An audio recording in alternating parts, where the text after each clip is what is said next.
아멘.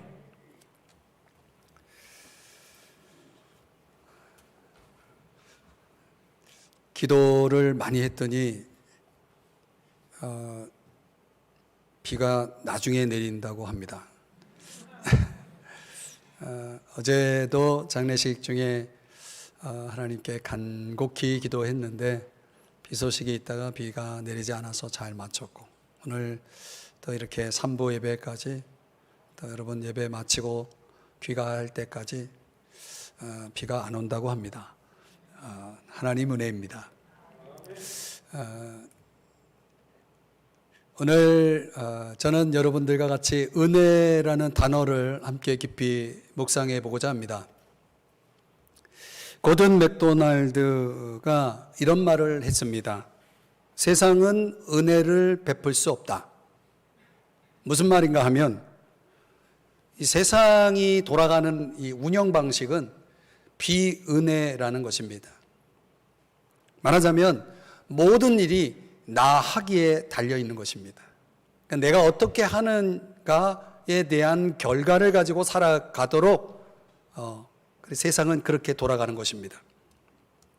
한 비교 종교학 회의가 열렸는데, 주제 토론을 그들이 모여서 하면서 기독교 신앙의 독특성이 무엇인지를 토론했다고 합니다. 여러 가지 답이 나왔지만은 참석자들이 내린 결론이 뭐냐면 은혜였습니다. 은혜. 예컨대 불교는 고행을 강조하고 있고요, 힌두교는 업보를 업보를 강조하고, 유대교는 언약을 강조하죠. 또 저 중동의 이슬람교는 법전의 절대 충성을 강조합니다. 이 모든 타 종교들이 가지고 있는 그런 특징들을 종합해 보면 다 인간의 노력으로 인정받는 길을 제시합니다. 우리가 열심히 노력해서 인정을 받아야 한다는 거예요. 그런데 오직 기독교는 하나님의 사랑을 값없이 조건 없이 받도록 만들어졌다는 거예요. 은혜죠. 은혜라는 것은 저와 여러분이 하나님의 사랑을 더 받기 위해서 우리가 할 수 있는 일이 아무것도 없다는 뜻입니다. 감사하십니까? 네. 오늘 성경 6절에 보면은 더욱 큰 은혜를 주시나니, 공동번역에서는 하나님의 은총을 그치지 않습니다, 이렇게 말씀합니다. 하나님은 어떤 분이시냐면 모든 은혜의 하나님이시다. 성경이 그렇게 말씀합니다. 그 은혜의 하나님은 모든 은혜의 하나님이시기 때문에 그분의 자원은 절대 다함이 없습니다. 그분의 관대하심도 한이 없습니다. 그러니까 우리가 얼마든지 그 은혜를 얻고자 한다면, 그 은혜를 달라 하시면 하나님은 우리에게 그 은혜를 주시는 분이십니다. 자, 그렇다면 그런 은혜를 저와 여러분은 진정 그 은혜를 가지고 살고 있습니까? 정말 은혜로 살고 있습니까? 오늘 저는 이 물음에 대한 진지한 고민을 오늘 말씀을 통해서 여러분들과 같이 해보고자 합니다. 첫 번째, 정말 은혜로 사는가? 그렇다면 자족하십니까? 은혜로 살고 있다는 것은 자족하는 자가 되는 것입니다. 주님이 바울에게 하신 말씀을 들어보면 고린도후서 12장 9절 말씀에 내 은혜가 내게 족하도다. 이 NASB 성경 번역본에 보면은 sufficient라고 하는 단어를 씁니다. 이 sufficient라고 하는 단어가 충분하다는 뜻이거든요. 그러니까 나의 은혜, 하나님의 은혜는 충분하다는 거예요. 충분성, 충족성을 가지고 있는 것입니다. 자, 이걸 우리에게 적용해 본다면 과연 저와 여러분은 우리에게 주어져 있는 현실의 은혜가 충분하다라고 생각하시나요? 정말 우리가 은혜로 살고 있다면 저와 여러분은 더 바랄 것이 없어야 되거든요. 더 다른 것을 원치 않아야 되는 거예요. 그게 족하다는 의미예요. 지금 이대로 만족할 수 있어야 그게 족한 것입니다. 다윗이 그렇게 고백하잖아요. 여호와는 나의 목자시니 내가 부족함이 있다 없다. 없다라고 고백하죠. 그게 족한 거예요. 그러니까 우리가 현실을 은혜로 받아들이고 이 현실을 은혜의 극치로 수용하는 것이 진정한 은혜인 것이죠. 그런데 과연 사람들을 그렇게 은혜 속에서 살고 있느냐? 우리가 물음을 던진다면 물음표죠. 퀘스천 마크죠. 자, 그것을 오늘 본문 1절, 2절이 보여주는데요. 너희 중에 싸움이 어디로부터, 다툼이 어디로부터 나느냐?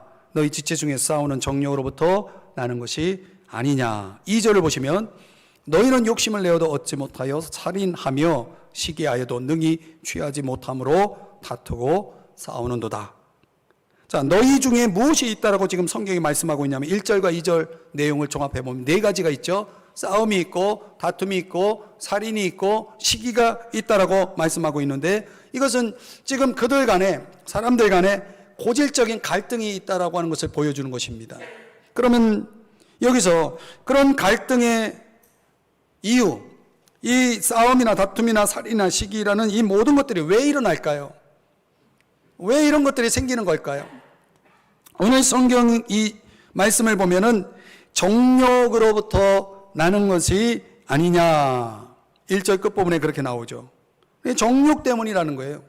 이 정욕이라는 단어, 헤도네라고 하는 단어인데, 원어의 헤도네라고 하는 단어를 문자적으로 보면 감각적인 기쁨, 향락, 일락 이런 뜻을 가지고 있고, 좀 풀어서 설명드리면 자기 만족을 삶의 최고의 목적으로 삼는 일종의 쾌락을 가리켜서 헤도네, 오늘 성경은 정욕이라는 단어로 번역을 했습니다. 그러니까 내가 나를 즐겁게 하고 나를 만족시키기 위해서 무엇이든지 하는 사람, 이게 정욕의 사람이죠.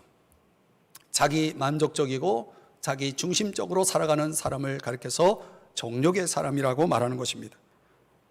그런데 누가복음 8장 14절에도 예수님께서 이 단어를 사용하셨는데 한번 이 말씀 같이 읽어보겠습니다. 시작. 말씀을 들었으나 살아가는 동안에 근심과 재물과 인생의 향락에 사로잡혀서 열매를 맺는 데에 이르지 못하는 사람들이다. 예수님이 씨 뿌리는 자의 비유를 통해서 한 토양의 상태를 이렇게 해석해 주었어요. 말씀을 듣고 살아가지만 현장 속에서는 근심하고 재물에 빠져 있고 인생의 향락에 빠져 있다. 여기 향락이라는 단어가 오늘 본문에 사용되고 있는 정욕이라는 단어랑 똑같은 단어에 헤도네라는 단어를 사용하고 있어요. 그러니까 이 향락이라는 것은 말하자면 하나님의 뜻보다는 나의 뜻을 이루기 위해서 돈과 명예와 성공을 추구하는 것, 그것을 헤도네, 향락이라고 말하고 오늘 성경에서는 정욕이라고 말하는 거죠. 그러니까 이런 유에 사로잡혀서 살아가는 사람들은 그 마음속에 뭐가 있는 거예요? 정욕이 들어가 있는 거예요. 쉽게 얘기하면 욕심이 들어가 있는 거죠. 근데 이런 것들은 우리 믿는 사람들이라고 없지 않습니다. 우리 모두가 다 가지고 있죠. 근데 이걸 극복하지 못하면 무엇이 일어나냐면 싸움이 일어나는 거예요. 이 오늘 본문에 사용되는 싸움이라는 단어는 WAR, 전쟁이라는 단어예요. war. 이 전쟁이라는 것이 저 우크라이나, 러시아의 그 전쟁처럼 이런 전쟁이 우리 마음속에 정욕이라는 것을 가지고 살게 되면 우리도 그런 전쟁을 하고 살아가는 거예요. 이 싸움이라는 단어의 그 성경적인 사전적인 의미는 뭐냐면 계속 적대적인 상태에 있다라는 뜻입니다. 그러니까 내가 누군가와 싸움을 한다 그러면 계속 상대를 나의 적으로 생각하고 적대적으로 대하는 거예요. 계속해서. 그러면 그런 것이 어느 날 갑자기 폭발하죠. 그때 사용되는 단어가 다툼이라는 단어입니다. fightings. 그냥 내 속에 그 적대적인 마음이 내재되어 있다가 어느 날 그게 폭발하면 상대를 향해서 이제 본격적으로 파이팅을 하게 되는 거죠. 다투게 되는 거죠.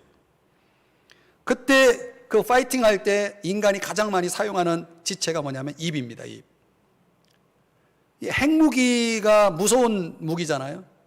그런데 핵무기보다 더 무서운 무기가 입이라는 이 재래식 무기예요. 굉장히 낡은 무기인데 엄청난 파워를 가지고 있어요. 수천 명, 수만 명을 순식간에 죽일 수도 있는 이 강력한 무기가 우리 각자가 가지고 있는 입이 있다는 거예요. 그러니까 너희 지체 중에서 싸우는 정욕이라는 이런 표현이 나오는데, 이걸 이제 풀어서 설명드리면, 내가 옳은 것을 선택을 했는데 내 마음속에는 그 반대로 행하고자 하는 결심이 이미 들어가 있어요. 그럼 이 결심의 힘이 내가 옳은 것을 선택한 것을 짓눌러 버리는 거예요. 그래 전혀 내가 원하는 걸 선택했어도 그대로 안 살고 반대로 사는 거예요. 오늘 성경에 로마서 7장에 말씀해 보면 이런 표현이 나와요. 다 같이 보면요, 내가 원하는 것은 행하지 아니하고 도리어 미워하는 것을 행함이라. 20절은 다 같이 읽겠습니다. 시작. 만일 내가 원하지 아니하는 그것을 하면 이를 행하는 자는 내가 아니요 내 속에 거하는 죄니라. 바울이 깊이 생각해 보니까 내가 원하는 건 이쪽인데 자꾸 그 반대로 내가 행하고 있는 거예요. 여러분도 그런 거 있지 않습니까? 그냥 생각과 행동이 따로 노는 거예요. 지금 나는 이쪽으로 가고 싶은데, 이거 하고 싶은데 그게 아닌 다른 걸 엉뚱하게 하고 있는 내 모습을 보면서 이상하게 생각할 거 없어요. 그게 바로 죄라는 거예요. 그게 바로 해돈의 정욕이라는 단어의 의미인 것입니다. 그러니까 결국 우리는 우리의 마음속에는 아주 무장한 큰 군대가 들어와 있는 거예요. 내 속에. 이 군대가 진을 치고 내 욕심을 충족하는 데 방해되는 것을 누구라도 언제라도 전쟁을 선포하는 거예요. 거기다. 이게 참 무서운 전쟁입니다. 이런 상태로 이 정욕을 극복하지 않고 계속 가지고 살게 되면 우리 믿는 사람들에게는 아주 치명적인 두 가지 결과가 나옵니다. 하나는 뭐냐면 기도 생활을 마비시킵니다. 야고보서 4장 2절 3절의 말씀을 자막의 내용만 같이 읽어보겠습니다. 시작. 너희가 얻지 못함은 구하지 아니하기 때문이요 구하여도 받지 못함은 정욕으로 쓰려고 잘못 구하기 때문이라. 아멘. 여기 말씀하는 내용이 두 가지로 지금 설명하고 있어요. 너희가 얻지 못하면 구하지 아니하기 때문이다. 여러분, 마음에 욕심을 가지고 있는 사람은 기도하지 않습니다. 기도 생활이 있을 수가 없어요. 욕심을 채우는 데 바쁘기 때문에 기도할 시간이 없는 거예요. 그냥 기도 자체가 차단이 됩니다. 그런데 어쩌다가 기도를 해요. 그런데 3절에 보면 구해도 받지 못해요. 기도 응답이 없는 거예요. 여러분, 기도하는 목적이 뭡니까? 응답받기 위해서 하잖아요. 그런데 응답이 없어요. 이거는 마비가 된 거예요, 말하자면. 여러분, 기도는 우리 믿는 사람들에게는 영적 호흡입니다. 사람이 호흡이 끊어지면 어떻게 되는 겁니까? 죽는 거예요. 그러면 여러분, 기도 생활이 마비되었다는 건 무슨 얘기입니까? 큰 영적으로 죽어 있는 것입니다. 얼마나 심각합니까? 여러분, 우리가 우리 마음속에 이 정욕, 욕심이라는 것을 극복해내지 못하면 우리는 영적으로 죽어 있는 것이고 죽은 상태로 살고 있는 거예요. 얼마나 비참합니까?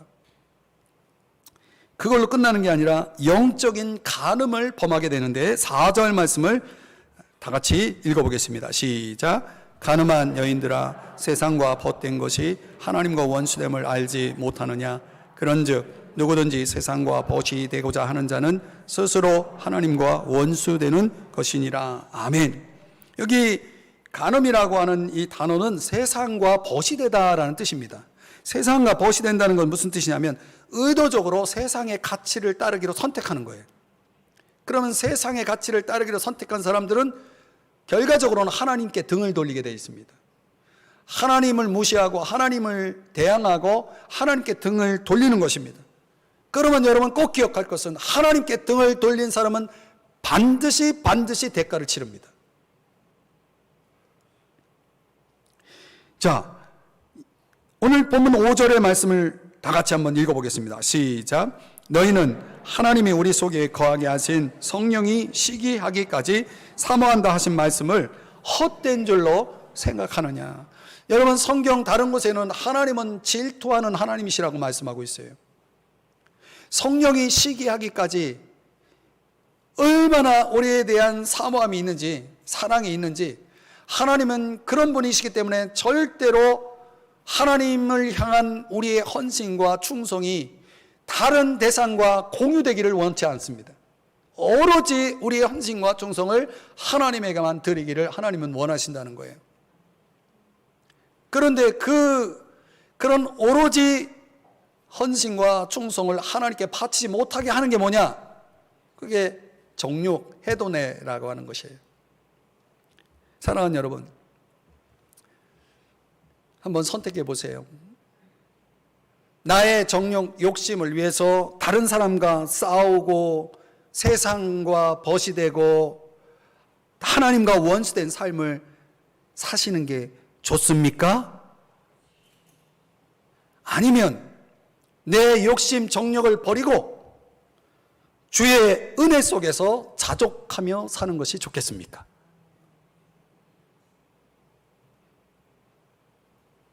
대답 좀 해보세요. 마스크를 쓰셨다고. 갈라디아서 5장 16절 말씀에 보면 성령을 따라 행하라. 그리하면 육체의 무엇을? 욕심을 이루지 아니하리라. 디모데전서 6장 7절 8절에 보면은 우리가 세상에 아무것도 가지고 온 것이 없음에, 맞죠? 또한 아무것도 가지고 가지 못하리니, 맞죠? 그렇다면 8절을 다 같이 시작. 우리가 먹을 것과 입을 것이 있은즉 족한 줄로 알 것이니라. 아멘. 아멘. 이렇게 살자는 거예요.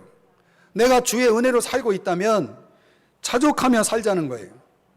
성령을 따라. 두 번째로, 정말 은혜로 사는가? 겸손하십니까?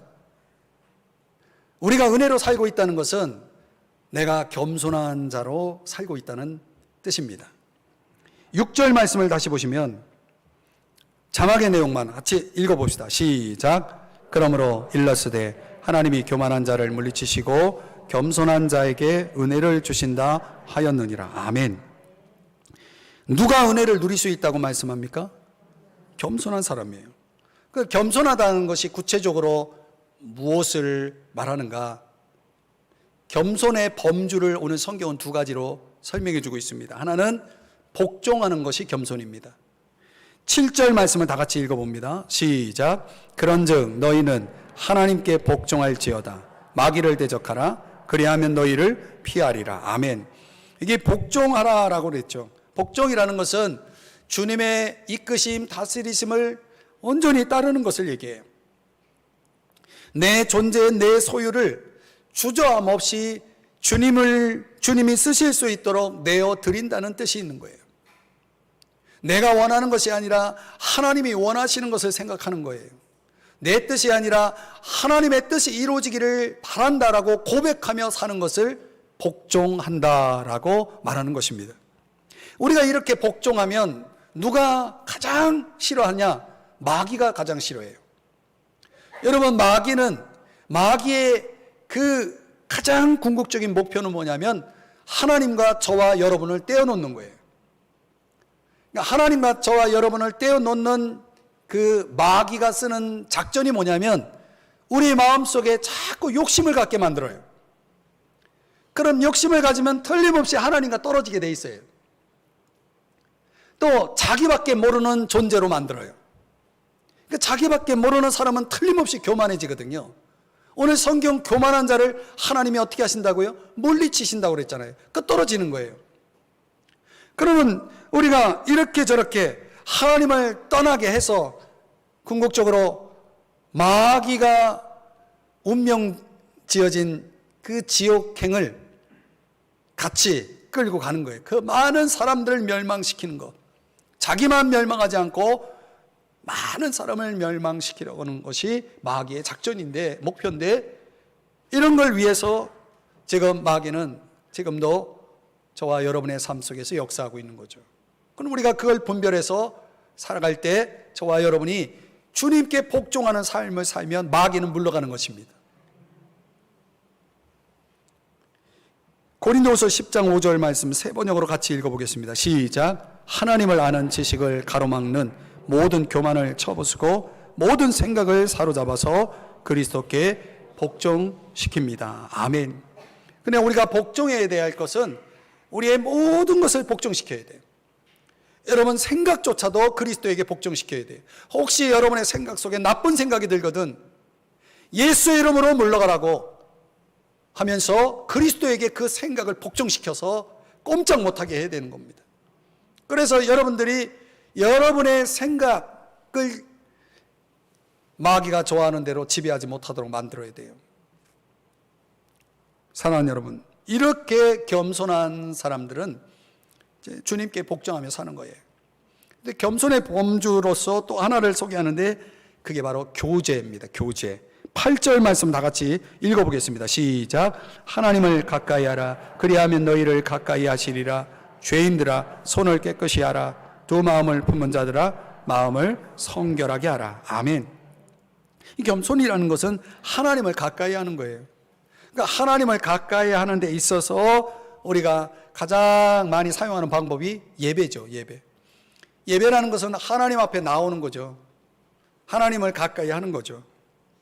그럼 여러분, 우리가 예배를 생각할 때 예배는 이렇게 지금 제가 인도를 하는 형식으로 해서 사도신경서부터 축도까지 이루어지는 그 모든 순서에 여러분들이 참여하고 있는 게 예배가 아니라 예배는 하나님을 만나는 게 예배예요. 그럼 여러분 이 시간 이 자리에 하나님이 계십니까?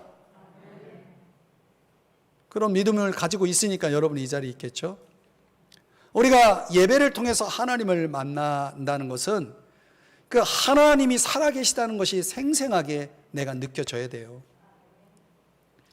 하나님이 나와 함께 한다는 것이 그게 실감이 나야 되는 거예요. 그래야지 진짜 하나님께 예배하러 나와요.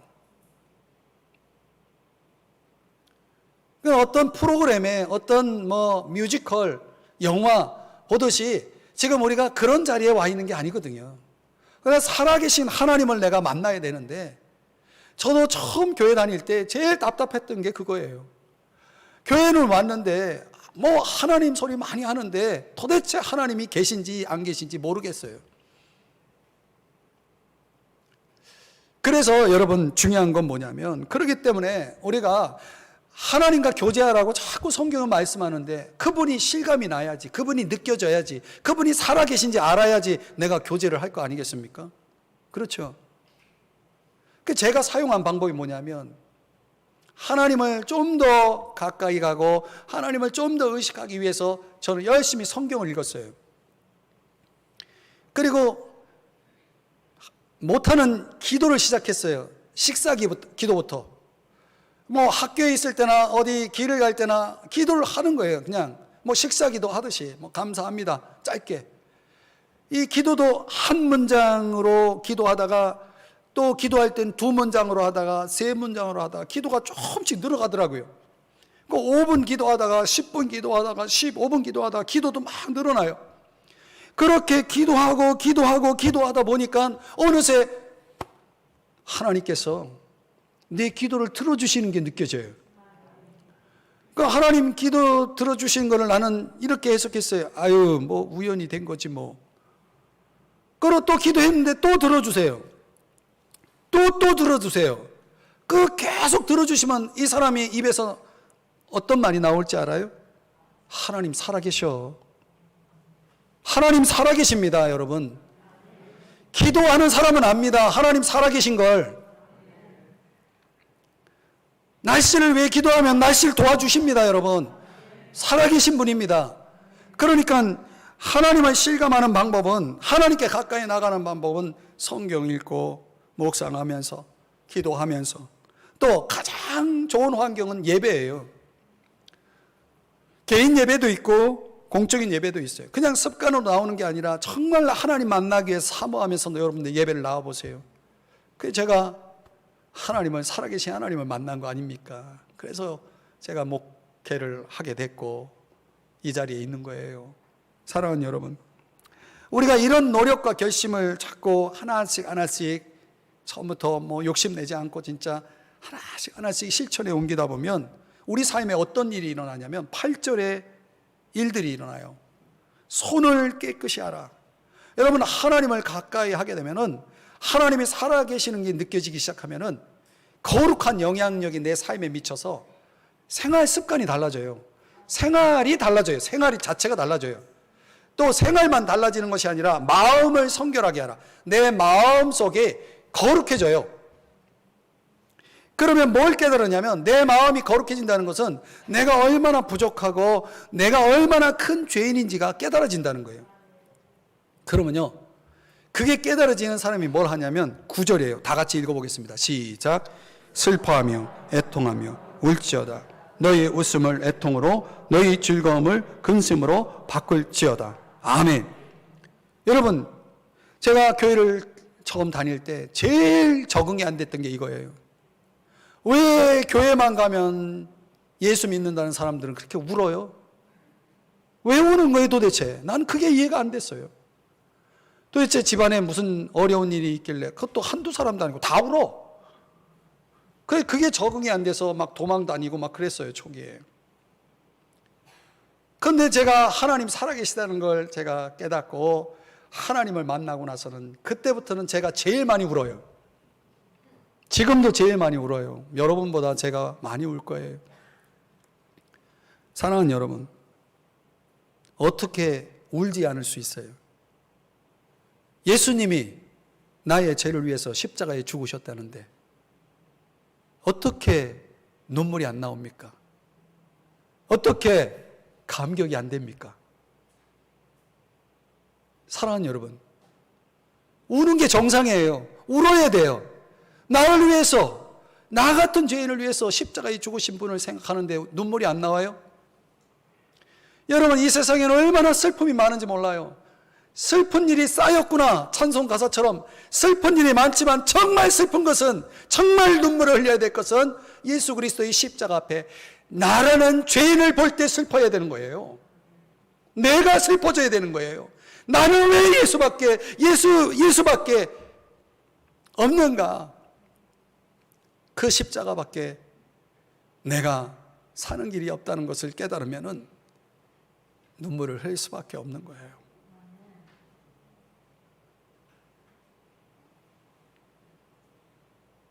세상 즐거움에 취해서 살아가는 사람들은 이 눈물의 가치를 몰라요. 정말 하나님 앞에 겸손하다면 우리는 복종하고 있는 것이고, 하나님을 가까이 하면서 그분과 교제하는 것입니다.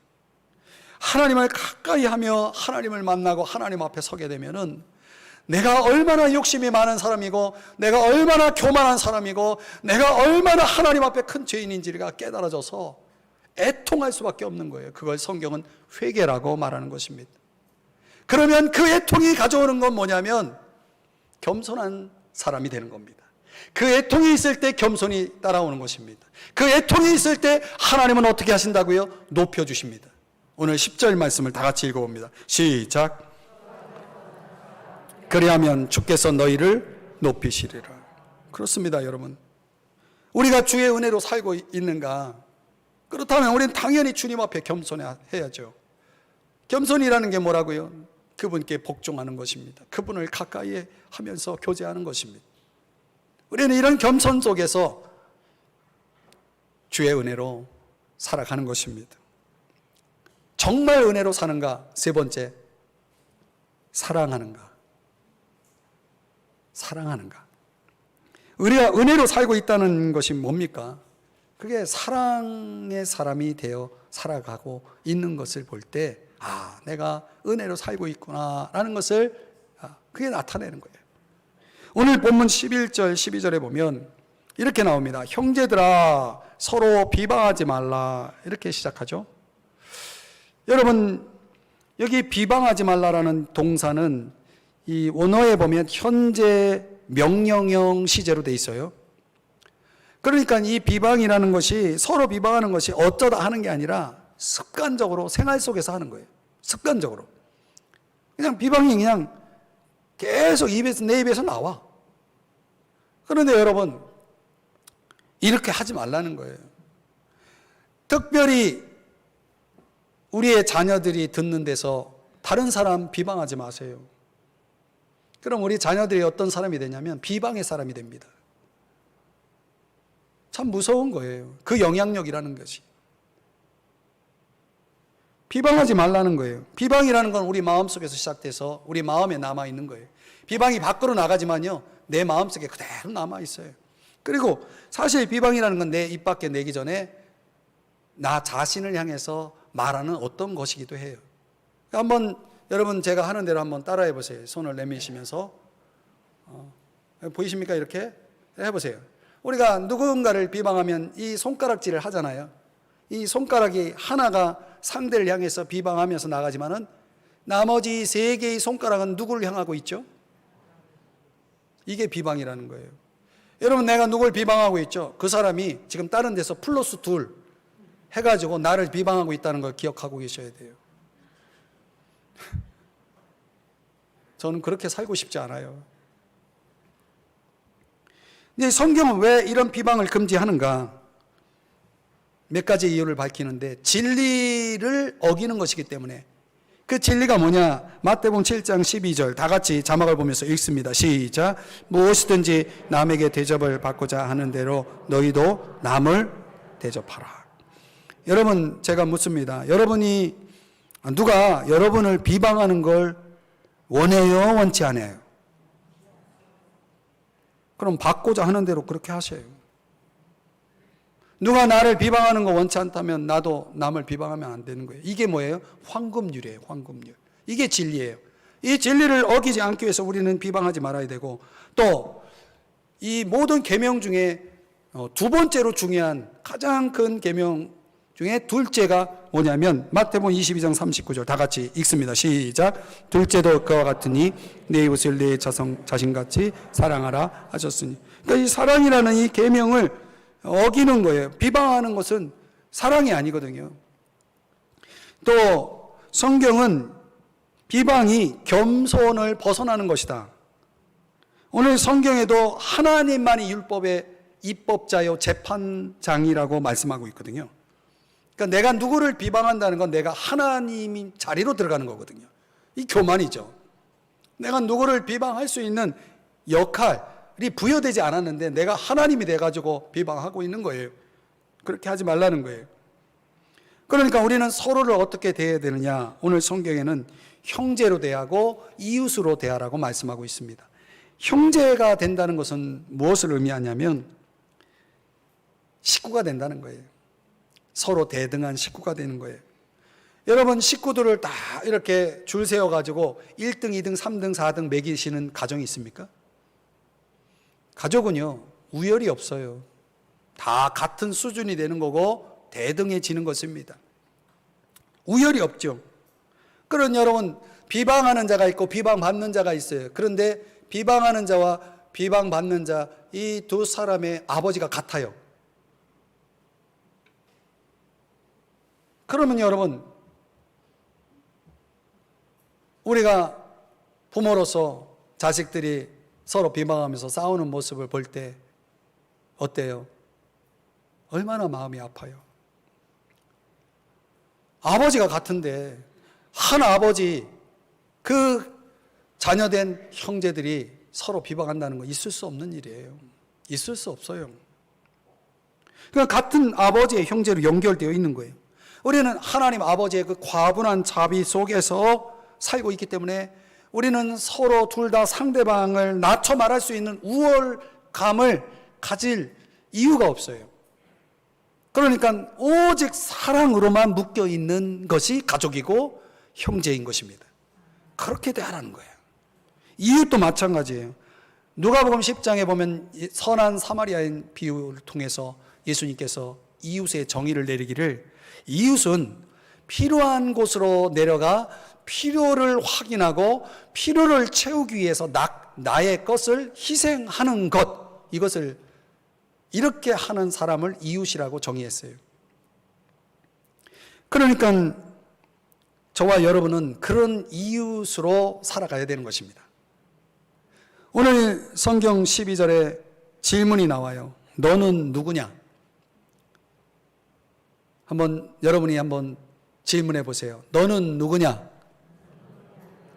제가 대답할게요. 저는 하나님의 은혜로 사는 사람입니다. 저는 죄가 많습니다. 결점도 너무 많습니다.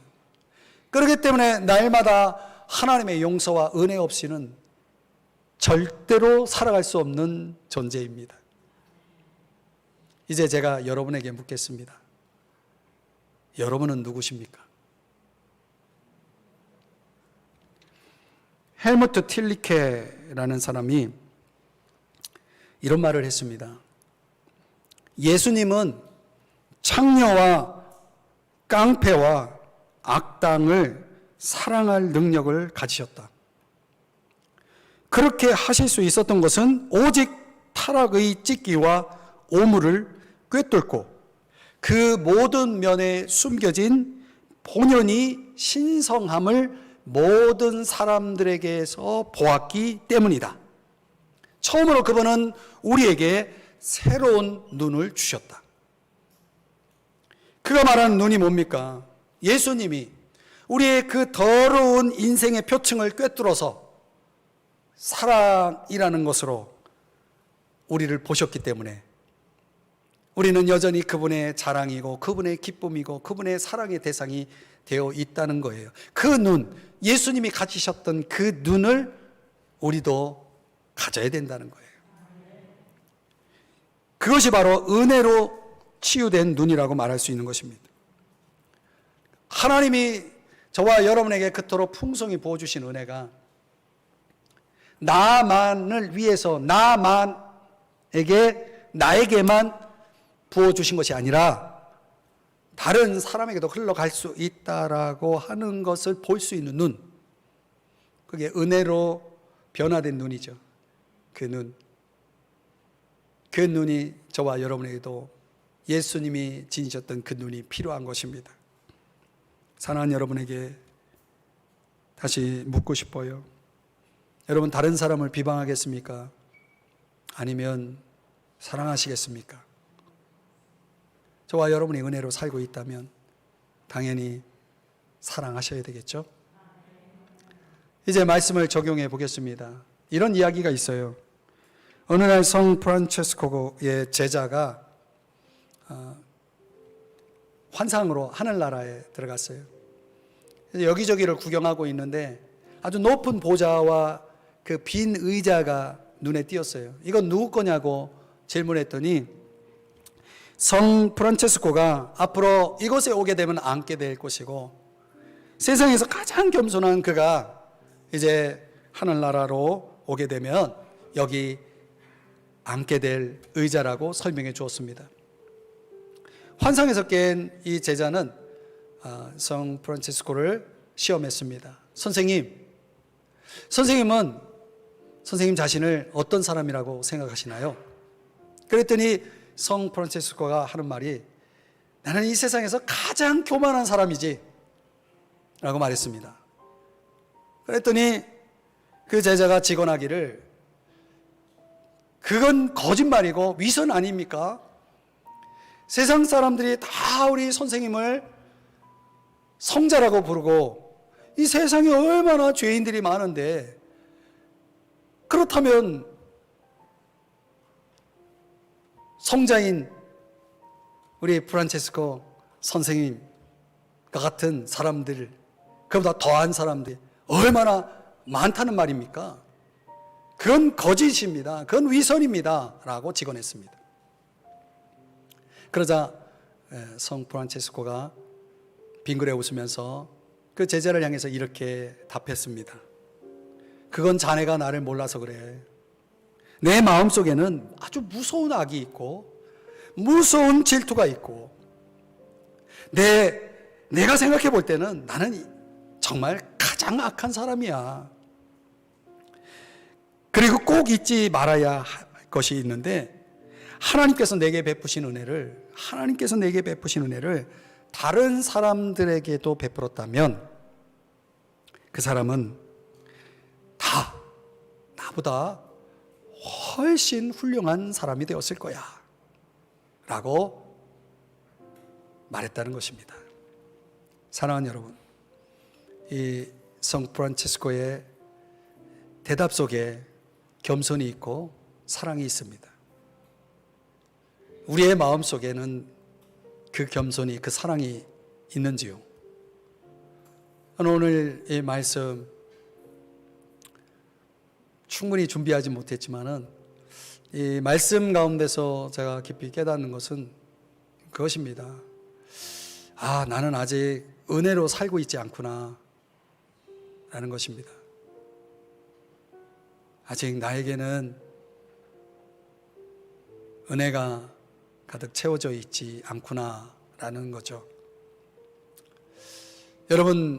여러분에게 제가 또 묻고 싶습니다. 정말 은혜로 사십니까? 그렇다면 우리는 당연히 자족하는 사람이어야 하고 또 겸손한 사람이어야 되고 사랑하는 사람이 되어야 하지 않겠습니까? 이게 은혜고, 오늘 성경은 더 큰 은혜를 말씀했잖아요. 우리 모두가 이 더 큰 은혜의 세계로, 은혜의 바다로 깊이 들어가야 되지 않겠습니까? 이 은혜의 세계를 깊이 들어간 사람들에게는 훗날 하나님께서 틀림없이 칭찬하시고 그에게 상을 주시고 주의 영광이 그와 함께 할 것을 믿습니다. 오늘 이 자리에 함께하는 우리 모두가 오늘 어제 장례식이 있었고 우리 이영석 장로님 주님 품에 안겼지만은 저는 이 말씀을 또 우리 고인 장로님에게 대입하면서 그렇게 우리 모두가 다 살았으면 좋겠어요. 자족하면서 겸손하게 사랑하면서. 오늘 이 자리에 함께하는 우리 사랑하는 우리 시모 장로님들 얼마나 참 겸손하시고 사랑이 많은지요. 이 부족한 종, 결점 많은 종을 위해서 순종해 주시고 또 위해 주시고 지지해 주시고 기도해 주시고 함께해서 우리 교회 삼성중앙교회가 여기까지 왔거든요. 저는 우리 성도 간에도 또 우리 모두가 다 이런 은혜의 사람이 되었으면 좋겠습니다. 기도하겠습니다. 사랑하시는 주님, 이 말씀이